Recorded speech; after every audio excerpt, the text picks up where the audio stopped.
वारंवार होणारी सर्दी, नाकाला येणारा शिंका, डोळ्यातून पाणी येणे, डोळ्याची आग होणे, नाकाला खाज येणे, नाक लाल होणे, नाकाची जळजळ होणे, हे जे काही प्रकार आहेत हे जर आपल्याला सारखे वारंवार होत असतील तर ही एक वेगळ्या प्रकारची एक ॲलर्जिक सर्दी असू शकते. ही ॲलर्जिक सर्दीसाठी आपण काय काळजी घ्यायला पाहिजे, याच्यावर उपचार कुठले आहेत, आपल्याला ॲलर्जी कुठल्या प्रकारची आहे, आज आपण या व्हिडिओमध्ये हेच जाणून घेणार आहोत. तर नमस्कार, मी डॉक्टर महावीर गांधी. मी आपल्या सर्वांचं स्वागत करतो माझ्या युट्यूब चॅनल वैद्यकीय वार्तामध्ये. तर मित्रांनो, आज लोकांना बऱ्याच जणांना काय असतं की एक सारख्या शिंका येतात म्हणजे अशा इतक्या शिंकाचं प्रमाण असतं की कुणाला 5, 10, 20, 50, 100, 200 म्हणजे अगदी सकाळी झोपेतून उठलं की जमिनीवर पाय ठेवला कीच त्यांना शिंका चालू होतात. मग ते तासभर, 2 तास, 4 तास, 6 तास, अगदी दुपारपर्यंत, संध्याकाळी ऊन उतरेपर्यंत शिंका येत राहतात आणि पेशंट परेशान होऊन जातो. त्याच्यामध्ये त्याच्या नाकातून पाणी गळत असतं, डोळ्यांची आग होत असते, डोळ्यातून पाणी येत असतं, सारखं शिंका येऊन नाक चोळून नाक लाल झालेलं असतं, पूर्ण बॉडी पेन असतात. तर ही एक जर रोज हे होत असेल तर हे आपण याला ॲलर्जिक सर्दी असं म्हणू शकतो. तर ॲलर्जिक सर्दी ही नेमकी होते कशामुळे? तर काय असतं की आपल्याला आजूबाजूला जे काही गोष्टी आहेत त्यातल्या कुठल्याही गोष्टीची आपल्याला ॲलर्जी होऊ शकते. म्हणजे असं जरुरी नाही की ह्या विशिष्ट गोष्टींचीच ॲलर्जी होते. कुणाला कशाची ॲलर्जी होऊ शकते, म्हणजे कुणाला परागकणांची ॲलर्जी होऊ शकते. परागकण म्हणजे काय, तर पोलन ग्रेन, जे फुलांमधून जे परागकण निघत असतात त्याची काही जणांना ॲलर्जी होऊ शकते, काहींना धुळीची ॲलर्जी होऊ शकते, काहींना धान्याची ॲलर्जी होऊ शकते, कुणाला कुठल्या मेडिसिनची ॲलर्जी असू शकते. म्हणजे अशा वेगवेगळ्या प्रकारच्या कुठल्याही गोष्टीची ॲलर्जी आपल्याला होऊ शकते. आणि बऱ्याच जणांचं ॲलर्जीच्या बाबतीत एक मला नेहमी प्रश्न विचारतात पेशंट की डॉक्टर 2 वर्षापर्यंत मला काहीच त्रास नव्हता, 4 वर्षापर्यंत मला काहीच त्रास नव्हता, पण अचानक 1-2 वर्षापासून किंवा 4 वर्षापासून 6 वर्षापासून मला हा अचानक त्रास चालू झाला. म्हणजे मी लहानाचा मोठा झालो, मला काही त्रास होत नव्हता आणि अचानकच हा त्रास चालू झाला. तर हे कसं काय, म्हणजे मला पहिली ॲलर्जी नव्हती ना आता ॲलर्जी कशी डेव्हलप झाली? तर काय असतं मित्रांनो की आपल्याला ह्या जी काही ॲलर्जी होते, ज्या पदार्थाची किंवा ज्या वस्तूची जी ॲलर्जी होणार असते आपल्याला, ती ॲलर्जी जीवनात कधीही होऊ शकते. म्हणजे काय होतं की हे जे ॲलर्जी जे वस्तू आहेत त्यांना ॲलर्गन्स असं म्हटलं जातं. तर हे ॲलर्गन्स आपल्या शरीरामध्ये अँटीबॉडीज तयार करतात. तर हे ॲलर्गन्स ज्यावेळेस आपल्या शरीरामध्ये जातात त्यावेळेस आपल्या शरीरामध्ये हिस्टामिन नावाचा एक पदार्थ तयार होतो आणि त्याच्यामुळे आपल्याला ती सर्दी होत असते किंवा ॲलर्जी होत असते. तर हे जीवनात म्हणजे सुरुवातीला नव्हतं आता झालं तर हे असं घडू शकतं. म्हणजे कुणालाही कधीही कशाची ही ॲलर्जी डेव्हलप होऊ शकते. म्हणजे ती डेव्हलप होत असते, आपल्या शरीरामध्ये डेव्हलप होत असते. त्यामुळे असं नाही की बाबा मला पहिलं नव्हतं आता ॲलर्जी कशी झाली. तर हे ॲलर्जी कधीही कुणालाही होऊ शकते. तर मी तुम्हाला सांगितलं की ॲलर्जी एक कॉमनली ज्या ॲलर्जी होणार आहेत त्या कुठल्या आहेत. एक पोलन ग्रेन्स म्हणजे परागकण, धुळीची, त्यानंतर काही खाण्यातल्या वस्तूंची ॲलर्जी होऊ शकते, औषधांची ॲलर्जी होऊ शकते. हे तर आता सगळ्यात महत्वाची गोष्ट म्हणजे काय की जर आपल्याला ॲलर्जी, आणि ॲलर्जी ही परत वेगवेगळ्या प्रकारची होऊ शकते. म्हणजे कुणाला सर्दीची ॲलर्जी असू शकते, कुणाला खाज येऊ शकते, कुणाच्या चेहऱ्यावर सूज येऊ शकते. म्हणजे ॲलर्जी ही वेगवेगळ्या प्रकारची असू शकते. तर आज आपण त्यातला जो ॲलर्जिक सर्दी आहे, ज्याला ॲलर्जिक रायनायटिस म्हटलं जातं, तर ते आपण पाहणार आहोत. तर ॲलर्जिक रायनायटिस मध्ये लक्षणं कुठले असतात? तर ॲलर्जिक रायनायटिस मध्ये पहिलं जे सगळ्यात महत्वाचं लक्षण जे असतं ते म्हणजे खूप जास्त प्रमाणात शिंका येणं, स्निजिंग, व्हायलंट स्निजिंग असतं. आणि पेशंट त्या शिंका येऊन इतका परेशान होऊन जातो की म्हणजे त्याला दुसरं काही सुचतच नाही. म्हणजे सकाळी उठला की शिंका चालू होतात. आणि हे शिंका येण्याचा जे प्रकार जो आहे तोही त्यांचा प्रत्येक पेशंटनुसार टाइम ड्युरेशन ठरलेलं असतं. म्हणजे कुणाला सकाळी येतील, कुणाला दुपारी येतील, कुणाला रात्री येतील. म्हणजे हे का असतं, तर ह्याचं कारण असं आहे की ते त्या ॲलर्जिक वस्तूच्या संपर्कात ज्या टायमिंग मध्ये येतील. म्हणजे काय असतं की एखादा माणूस सकाळी उठल्या त्याच्या घरामध्ये जर धूळ असेल, धुळीची ॲलर्जी असेल, तर ती धूळ जशी त्याच्या नाकात गेली किंवा डोळ्यात गेली की त्याला ॲलर्जी चालू होईल.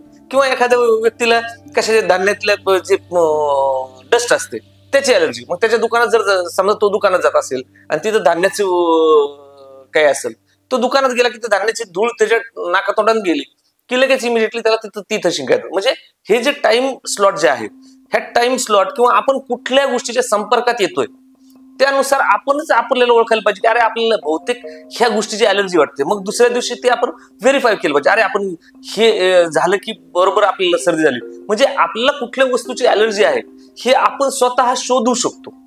तर याच्यामध्ये पहिलं लक्षण जे आहे ते म्हणजे अलर्जिक रायनायटिस मध्ये पहिलं लक्षण जे आहे ते म्हणजे शिंका. दुसरं लक्षण याचं कुठलं आहे तर नाकातून पाणी गळतं.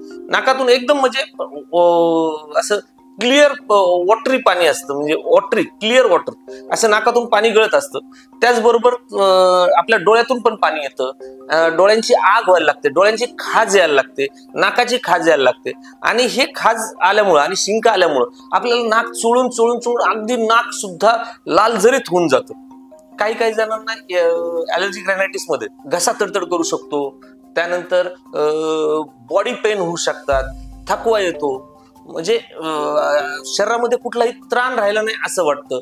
तर हे काही लक्षणं आहेत की जे अलर्जिक रायनायटिस मध्ये होतात. तर अलर्जिक रायनायटिस मध्ये आता आपल्याला जी काही अलर्जी आहे तर ते चेक करण्यासाठी काही तपासण्या आहेत का, तर याच्यामध्ये युजली 2 प्रकारच्या तपासण्या केल्या जातात. एक इम्युनोग्लोबिन ई, ज्याला IgE म्हटलं जातं, की जे आपले अलर्गन्स आहेत त्याच्या अँटीबॉडीज आपल्या शरीरामध्ये तयार झाल्या असतात. त्या अँटीबॉडीची आपण तपासणी करून जर IG ही तपासणी केली तर आपल्याला समजू शकतं की कुठल्या पदार्थाची किंवा कुठल्या वस्तूची आपल्याला अलर्जी आहे.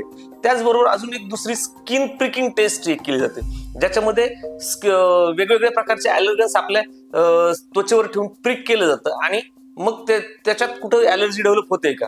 तर या 2 तपासण्या आपण अलर्जी शोधण्यासाठी किंवा कुठल्या पदार्थाची आपल्याला अलर्जी आहे किंवा कुठल्या वस्तूची अलर्जी आहे हे पाहण्यासाठी ह्या 2 तपासण्या आपण करू शकतो. तर आता याच्यानंतर जो मुद्दा येतो तो म्हणजे काय की हे अलर्जी टाळण्यासाठी आपण काही करू शकतो का. तर याच्यामध्ये महत्वाची गोष्ट काय आहे की जर आपल्याला एखादी अलर्जी डेव्हलप झालेली असेल की कुठल्या वस्तूची कुठल्या पदार्थाची वस्तू आपल्याला जर अलर्जी डेव्हलप झाली असेल तर आपण ती वस्तू किंवा ती गोष्ट कशी टाळू शकतो हे पाहिलं पाहिजे. म्हणजे जेव्हा आपल्याला लक्षात येतं की बाबा आपल्याला धुळीची अलर्जी आहे तर धूळ टाळण्यासाठी आपण प्रयत्न केले पाहिजे. हाच एक त्याच्यावरचा म्हणजे प्रिव्हेन्शन जे म्हणतो आपण तर ते करू शकतो. याच्यामध्ये बरेच औषधं म्हणजे ॲलोपॅथीमध्ये बरेच औषधं आहेत की ते जसं लिव्होसेट्रिझाइन आहे, फेक्झोफेनाडाईन आहे, सेट्रिझिन आहे. हे औषधं लोक ॲलर्जीसाठी घेतात नेहमी आणि हे औषधं घेतले तर काही काळ आपल्याला बरं वाटतं, परंतु ह्या औषधांचा जोपर्यंत इफेक्ट आहे तोपर्यंतच आपल्याला ते बरं वाटतं आणि या औषधांचा इफेक्ट संपला की पुन्हा ते ॲलर्जीचा त्रास व्हायला सुरू होतो. तर हे ॲलोपॅथिक औषधं घेऊन आपल्याला तात्पुरता आराम तर मिळतो, परंतु याच्यासाठी कायमस्वरूपी आजार बरा करण्यासाठी काही होमिओपॅथिक औषधं आहेत का, तर हो नक्कीच. याच्यामध्ये काही होमिओपॅथीची औषधं अशी आहेत की ज्याने पेशंटला कायमस्वरूपी आराम मिळू शकतो, म्हणजे ॲलर्जिक रायनायटिस पासून सुटका मिळू शकते. तर हे असे कोणते औषधं आहेत, तर पहिलं औषध जे आहे ते म्हणजे हिस्टामिनम 200. हिस्टामिनम 200 हे औषध पहिले 7 दिवस रोज सकाळी दिवसातून एकदा आणि त्यानंतर आठवड्यातून एकदा असं जर 3 महिने घेतलं तर पेशंटला बऱ्यापैकी आराम मिळू शकतो. त्याचबरोबर रस्टॉक्स 200 हे औषध जे आहे हे औषध धुळीची अलर्जी, पोलन ग्रेनची अलर्जी यासाठी खूप चांगलं आहे. तर रस्टॉक्स 200 जर सकाळ संध्याकाळ एक साधारण 3 महिने जर घेतलं तर त्याचा खूप चांगला परिणाम होतो.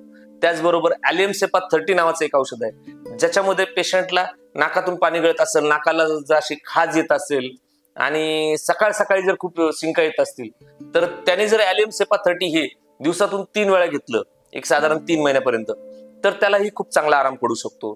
त्याचबरोबर पोथोस मदर टिंक्चर जे आहे ते 20 थेंब अर्ध्या कप पाण्यामध्ये दिवसातून 3 वेळा जर घेतलं तर त्यानेही खूप चांगला फरक पडू शकतो. तर मित्रांनो, हे काही होमिओपॅथिक औषध आहेत की ज्याने पेशंटला ॲलर्जिक रायनायटिस पासून कायमची मुक्ती देऊ शकतो. तर हे औषध तुम्ही घेऊ शकता, परंतु मी तुम्हाला असं सजेस्ट करेल की होमिओपॅथिक औषधं जेव्हा पण घ्यायची आहेत तेव्हा मनाने घेण्यापेक्षा एखाद्या होमिओपॅथिक कन्सल्टंटला जर तुम्ही कन्सल्ट केलं आणि त्याच्याकडून ते औषधं जर घेतली तर ते जास्त सोयीस्कर आणि जास्त बरं राहतं. जरी होमिओपॅथिक औषधांचे कुठलेही साईड इफेक्ट नसले तरी होमिओपॅथिक औषध हे प्रॉपरली एक होमिओपॅथिक कन्सल्टंटकडून घेणं हे कधीही चांगलं असतं. तर तुम्हाला जर माझ्याकडून जर हे होमिओपॅथिक औषधं मागवायचे असतील तर मी ते तुम्हाला पोस्टाने पाठवून देऊ शकतो. तर हे औषधं मागवण्यासाठी खाली जो नंबर दिलेला आहे त्या नंबरवर तुम्ही मला कॉन्टॅक्ट करून तुमचे होमिओपॅथिक औषधं तुम्ही मागू शकता. माझ्याकडे आतापर्यंत शेकडो रुग्णांना ॲलर्जिक रेनायटिस साठी खूप चांगला फरक पडलेला आहे, ज्यांनी कायमचा त्यांचा त्रास गेलेला आहे. तर तुम्हाला जर हे औषध हवे असतील तर या दिलेल्या नंबरवर संपर्क करा. आणि तुम्हाला हा जर व्हिडिओ आवडला असेल तर कृपया या व्हिडिओला लाईक करा. तर त्याचबरोबर तुमच्या मित्रपरिवाराबरोबर, सहकाऱ्यांबरोबर हा व्हिडिओ शेअर करा आणि आमच्या चॅनलला लाईक करा. धन्यवाद.